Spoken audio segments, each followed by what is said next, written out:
Thailand's Gulf Energy Development is making a $5.4 billion bid for Singtel's unit Intouch Holdings.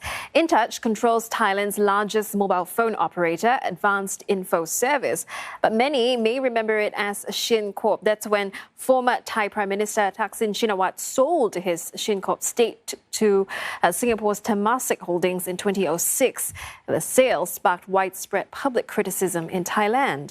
Gulf Energy is Thailand's largest power producer by market value. It wants to buy 2.6 billion shares, or about 81% of Intouch that it doesn't already own.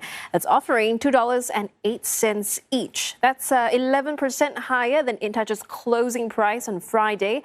Gulf Energy will also make a takeover bid for AIS, but that will be subject to securing at least 50% of Intouch.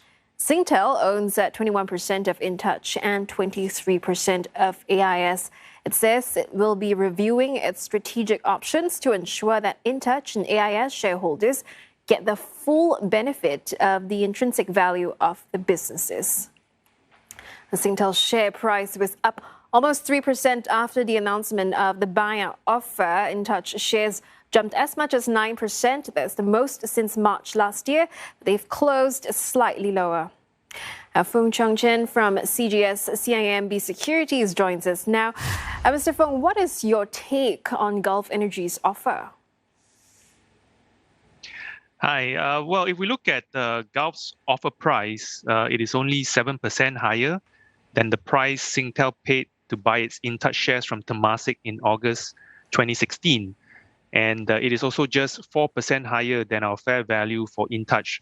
So I would say it's not such a great offer, especially when we are talking about buying up the entire company, which should usually come with a bigger premium for control. Yeah, so Singtel views Intouch and AIS as its long-term investments. Combined with what you just said earlier, does this mean that it won't accept the offer? Yes, I think, in line with the Singtel's press release, I believe that Singtel is committed to staying in the Thai telco market for the long run. It is in an enviable position of having a stake in the largest mobile operator in the market. And these sort of opportunities to invest in a market leader in a sizable market such as Thailand doesn't come up every day. So I believe that unless it receives an offer that is just too good to resist, it's very likely to decline the offer from Gulf.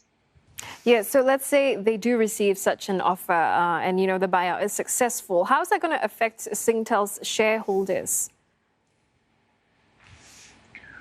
Well, I think firstly, as I said, I don't think Singtel will accept Gulf's offer and sell off its Intouch and AIS shares.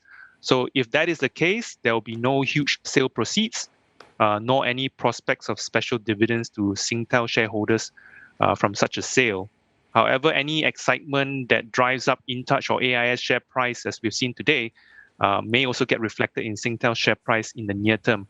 But of course, in the very unlikely scenario, in my view, that Gulf raises its offer price to a level which is so attractive for Singtel to accept, then of course there will be huge sale proceeds coming back to Singtel, and they will look to use that perhaps to invest in the business and perhaps also to use a portion of that for special dividends. All right, thanks so much for that. Fung Chong-chen from CGS CIMB Securities.